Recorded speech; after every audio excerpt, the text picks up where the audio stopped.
आप सभी का बहुत बहुत अभिनंदन और आभार। कर्मों से मुक्ति पाने के लिए सबसे श्रेष्ठतम उपाय क्या है? कोई कहता है दान करें, क्योंकि हमने बहुत श्रम करके धन अर्जित किया और उसके बाद जब हम दान करते हैं तो हम अपने कर्मों का क्षय करते हैं। लेकिन इससे पुण्य की प्राप्ति होती है और इससे भी श्रेष्ठ उपाय है ध्यान। ध्यान वह श्रेष्ठतम उपाय है जिससे कर्मों की निर्जरा बहुत तेजी से होती है। 1 घंटे का शुद्ध ध्यान कई दिनों के उपवास के बराबर माना जाता है और वह इतना सक्षम है कि कई दिनों के कठिन उपवास से जितनी कर्म निर्जरा होती है उतना 1 घंटे का शुद्ध ध्यान कर सकता है। कर्मों के अणु हमारी आत्मा से ऐसे मिल जाते हैं जैसे दूध के संग पानी। अब पानी को अलग करने के लिए दूध को तपाया जाता है, पर क्या हम सीधे आग पर दूध डाल देते हैं? हम किसी बर्तन में रखकर उसे आग पर तपाते हैं। अग्नि पहले बर्तन को तपाती है और फिर भीतर के दूध को। उसी प्रकार से तपस्या भी शरीर को पहले तपाती है और उसका प्रभाव ये होता है कि भीतर की आत्मा से हमारे कर्म पुद्गल अलग होते चले जाते हैं और हमारी तपस्या का रंग निखरता है और हमारी आत्मा उज्जवल होती जाती है, कर्मों से मुक्त होती जाती है। अब प्रश्न आता है कि ध्यान श्रेष्ठ है तो करें कैसे? जैसे कोई काजल की छोटी सी कोठरी हो, सकरी सी, उसमें कोई इंसान जितना ज़्यादा उछल कूद करेगा उतनी ज़्यादा कालिक उससे चिपकती चली जाएगी और कालिक चिपकने से बचने के लिए शांत भाव से यदि वह बिना हलन चलन के बैठ जाए तो वह कालिक लगने से बच जाएगा। वैसे ही इस भागते जीवन में जब हम आत्मा को शांत कर एक दिशा में मन को टिका देते हैं और जागरूक होते हुए भी संसार को भूल जाते हैं, तब ध्यान के घटने का माहौल बन जाता है। जैसे तालाब में मारे गए पत्थर पूरे तालाब में तरंगे फैला देता है, तब तालाब के अंदर और परावर्तन ठीक से दिखाई नहीं देते, पर कुछ समय बाद शांत होने पर पुनः तालाब के अंदर साफ साफ दिखाई देने लगता है, आर पार दिखाई देने लगता है। ऊपर का चंद्रमा तालाब के अंदर बड़ा सुंदर परावर्तन देता है। उसी प्रकार मन जो हमारी अधिकांश ऊर्जा को उछल कूद कर बर्बाद कर रहा होता है, किंतु जब वह मन शांत हो जाता है, शरीर शिथिल हो जाता है और पूर्ण रूप से हम उसे ढीला छोड़ देते हैं, सभी अंगों की पकड़ ढीली कर देते हैं, तब एकाग्रता और शांति के आंगन में चक्रों की शक्ति का नृत्य शुरू होता है। आरंभिक अवस्था में जब मूलाधार चक्र जागृत होता है तब किसी किसी के केस में कामोत्तेजना वाले विचार आते हैं, किसी को क्रोध आने लगता है। ये ऐसे ही है जैसे जब समुद्र मंथन किया गया था देवताओं और दैत्यों के द्वारा, तो पहले कई सारी चीज़ें निकली जिनमें एक विष भी था और अमृत लास्ट में निकला। उसी प्रकार जब हम ध्यान में उतरते हैं तो पहले हमारे अंदर के काम, क्रोध, घमंड, लालच आदि आदि अन्य बुराइयां बाहर निकलने लगती हैं, जो कि हमें लगता है कि हम जैसे ही ध्यान में बैठते हैं तभी हमें बुरे विचार कैसे आते हैं। जब हम ध्यान में उतरते हैं तो हमारा क्रोध बढ़ कैसे जाता है, घर में कलह कैसे शुरू हो जाती है। तो इसका मूल कारण यह है कि हमारी पहले सफाई होनी आरंभ होती है और ये एक शुभ संकेत है कि हमारा ध्यान सही दिशा की ओर बढ़ रहा है, ध्यान से प्रभाव पड़ने शुरू हो गए हैं, ध्यान अपना काम शुरू कर चुका है। जब ध्यान पकने लगता है, समय बीतने लगता है, तो किसी को विभिन्न तरह के रंग नज़र आते हैं। इनमें नीला रंग बहुत श्रेयस्कर बताया गया है। किसी को प्रकाश दिखाई देता है बंद आँखों में, किसी को ध्यान में बैठे हुए पूरा शरीर ठंडा या कहीं गर्मी की अनुभूति होती है। ध्यान करते हुए कभी कभी शरीर में झटके लगते हैं, किसी किसी को रोमांच सा होता है, शरीर के रोए खड़े हो जाते हैं। शरीर के किसी एक विशेष अंग में ऐसे लगता है जैसे हवा ऊपर से घूम रही हो। किसी को ऐसे प्रतीत होता है जैसे शरीर के किसी हिस्से में चींटियाँ चल रही हों, खुजली सी आती है बड़ी तेज़ी से। जब ध्यान और गहरा होता चला जाता है तो किसी को लोक के दर्शन होने लगते हैं। तरह तरह के लोक हैं, वो दिखाई देने लगते हैं। यदि ध्यान के साथ आसन भी कोई इंसान करे तो हमारे मूलाधार, जो कि हमारे बैठने के स्थान पर है, रीढ़ की हड्डी के एकदम निचले स्थान पर है, उस मूलाधार से एक तीव्र बिजली की तरह एक शक्ति उठती हुई प्रतीत होती है, जो रीढ़ की हड्डी के सारे बड़ी तेज़ी से ऊपर की ओर जिगजैग करते हुए उठती है और एक सीमा तक उठ के रुक जाती है।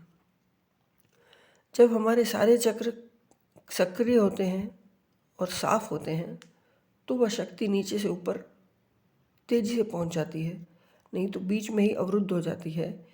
एक हल्का सा दर्द का एहसास होता है। ये ध्यान की एक आरंभिक अवस्था है। जो लोग ध्यान में उतरते हैं उन्हें धीरे धीरे टेलीपैथी का भी एहसास होता है। कोई उन्हें याद कर रहा होता है और उन्हें भी लगता है कि हाँ, वो इंसान लगता है मुझे याद कर रहा है। कोई फ़ोन आने वाला होता है तो उसके पहले ही उसी दौरान उसकी याद आने लगती है। पूर्वाभास होने लगते हैं। जो भी कुछ घटने वाला होता है वो कुछ समय पहले ही पता लगने लग जाता है और ये एकदम कॉन्फिडेंस के साथ पता लगता है कि हाँ, ये वाला काम कुछ देर में होने वाला है। साफ साफ दिखाई देने लगता है। वचन सिद्धि होने लगती है, मतलब जो होने वाला होता है वो आपकी ज़ुबान पर पहले ही आ जाता है। आप पहले ही बोलकर आश्चर्यचकित होते हैं, पर आपको भी भविष्य का ज्ञान नहीं होता, लेकिन फिर भी आपके जब मुंह से निकलता है तब आप आश्चर्यचकित हो जाते हैं कि अल्लाह, अब ये भी होने वाला है। तो वचन सिद्धि भी ध्यान के कई प्रभावों में से एक प्रभाव है। बड़ा ही मस्त आनंद उठता है, बड़ा ही तेज आनंद उठता है। ये आनंद काफ़ी लंबे समय तक भी रह सकता है और क्षणिक भी हो सकता है। कई बार ध्यान करते हुए शरीर और दिमाग इतना शांत हो जाता है कि उस ध्यान के प्रभाव से जब हम देखते हैं कि बाहर हम दुनिया के व्यवहार करते हैं और किसी से बातें करते हैं, लेना देना करते हैं, तो ऐसा अधिकांशतः देखा गया है कि मन शांत होने लगता है और इच्छा ही नहीं करती कि किसी के सवालों का जवाब दिया जाए या कोई वाद विवाद हो तो उसमें 10 तरह की बातें रखी जाए। मन इतना शांत हो जाता है कि 50 ऑप्शन आने बंद हो जाते हैं। आदमी इक्का दुक्का ऑप्शन पर आकर शांत हो जाता है। ये ध्यान के कई प्रभाव में से आरंभिक प्रभाव है। जब ध्यान अच्छी तरह से पकने लगता है तो पूर्ण जागरूकता आने लगती है। अंदर से चैतन्य इतना जाग जाता है कि सब कुछ साफ साफ नज़र आने लगता है। सृष्टि एकदम ताजी ताजी और मनोहारी लगने लगती है। इसके अलावा ध्यान के बहुत सारे ऐसे अनुभव भी हैं जो फ़िलहाल मुझे नहीं हुए, जिनके बारे में मैं नहीं बता सकता, किंतु ये अनुभव ध्यान से बड़े सहजता से प्राप्त होते हैं यदि नियमित रूप से लंबे समय तक किया जाए। दशकों बीतने के बाद, मतलब कई कई वर्षों बीतने के बाद ये अनुभव मिलना शुरू होते हैं। इसलिए यदि कोई ये सोचे कि मैं 6 महीने से ध्यान कर रहा हूँ या मैं साल भर से ध्यान कर रहा हूँ और मेरी अनुभूति तो केवल एक हुई है या कुछ भी नहीं हुई है, तो ये बहुत हद तक निर्भर करता है कि आपके जो बांधे गए कर्म हैं, जो आपकी आत्मा से चिपके हुए हैं, वो कितने सघन हैं। यदि आपने बहुत अधिक कर्म बांध रखे हैं तो ऐसा बहुत ज़्यादा चांस है कि आपको बहुत ज़्यादा टाइम लगेगा। कोई कोई तुरंत बैठते ही ध्यान में बहुत गहरा उतर जाता है। रामकृष्ण परमहंस की एक बात याद आती है, जो कि जब माँ के साक्षात्कार के बाद जब उन्हें एक गुरु से मिलना हुआ, तो वो गुरु उन्हें समाधि सिखाना चाह रहे थे और समाधि का अभ्यास कराने के लिए रामकृष्ण को एक कमरे में उन्होंने बिठाया और उन्होंने कहा कि अब तुम आंखें बंद करके ध्यान करो। लेकिन जैसे ही रामकृष्ण आंखें बंद करते तो उन्हें तो माँ काली की छवि नज़र आती, साक्षात माँ उनके आँखों के सामने नज़र आती आंखें बंद करने के दौरान। अब वो गुरु पूछते रामकृष्ण से कि तुम्हें क्या दिखाई दे रहा है, तो रामकृष्ण कहते मुझे तो माँ दिखाई देती है। और ऐसा कई बार आंखें बंद करना खोलना वापस से कराना करते करते हर बार माँ काली सामने आने पर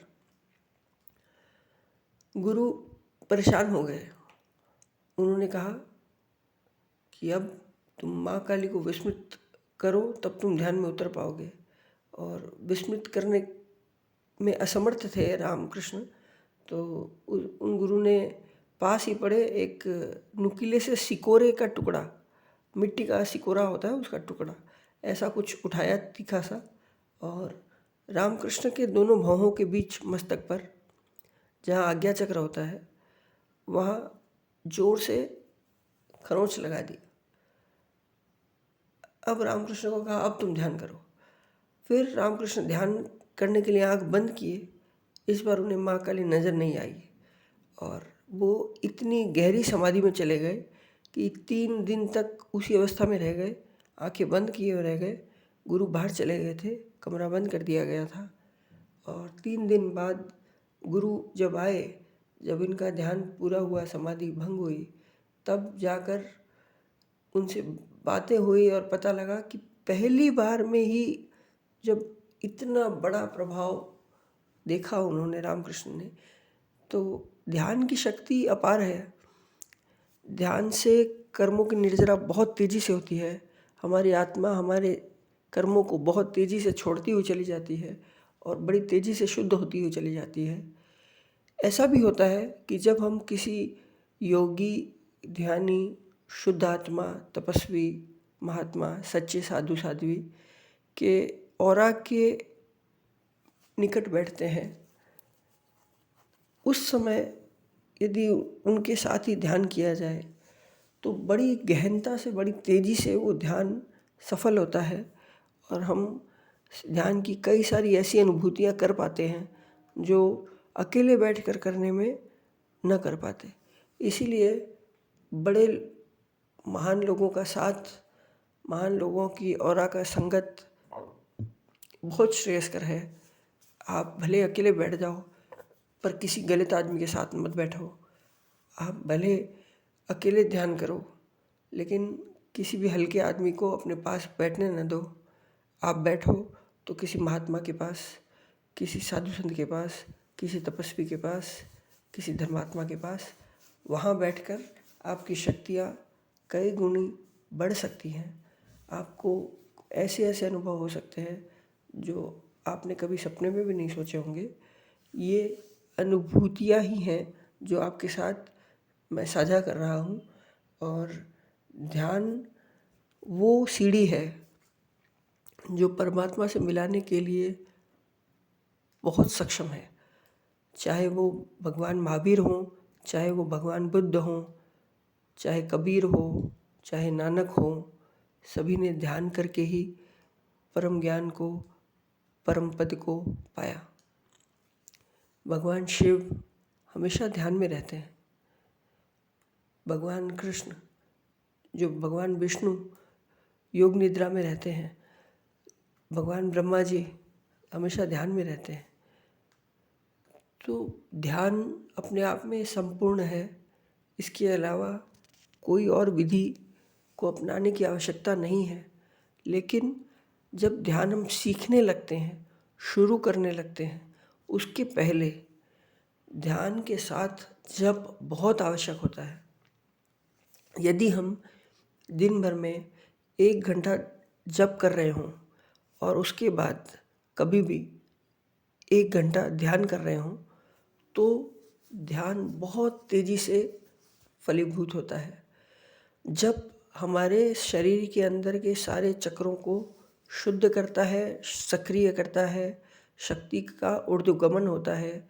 रीढ़ की हड्डी जो कहीं ब्लॉक हो गई है, तो वो शक्ति को ऊपर नीचे मूव करने में जप की बहुत बड़ी भूमिका है। जप से सोई हुई शक्तियाँ जागृत हो जाती हैं। मंत्रों की शक्ति अमोघ होती है। जब मंत्रों का जाप किया जाता है तो दैवीय शक्तियाँ अपनी कृपा बरसाती हैं और इससे हमारे अंदर कई कई गुना शक्तियाँ बढ़ती चली जाती हैं दैवी कृपा से।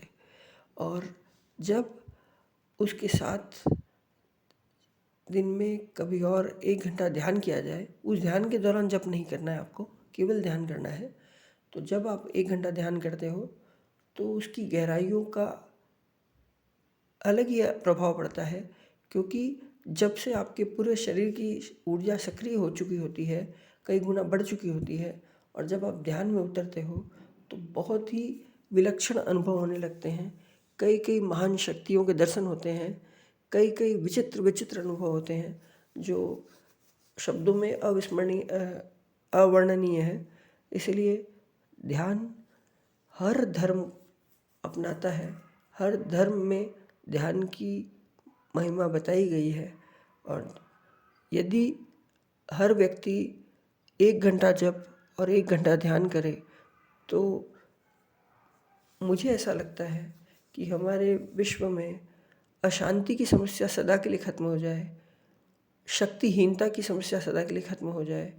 लोग एक दूसरे को गहनता से समझ पाएंगे, अपनी समस्याओं के हर समाधान को बड़ी आसानी से समझ पाएंगे, अपने भूतकाल, वर्तमान और भविष्य को बहुत अच्छे से देख पाएंगे। दूसरों की समस्याओं को सुलझाने में भी एक ध्यानी पूर्ण रूप से सक्षम होता है। ध्यानी शांत होता है, वह लोगों को बताता नहीं कि उसे क्या अनुभव हुआ, वो क्या पाया। लेकिन जब समय विषम चल रहा हो, लोग बहुत दुखी हों, परेशान हों, छोटी छोटी चीज़ों से उनका जीवन बर्बाद हो रहा हो, तो उस समय अपने अनुभवों को बताना आवश्यक हो जाता है, मुंह खोलना आवश्यक हो जाता है। यही धर्म है। जय माता की।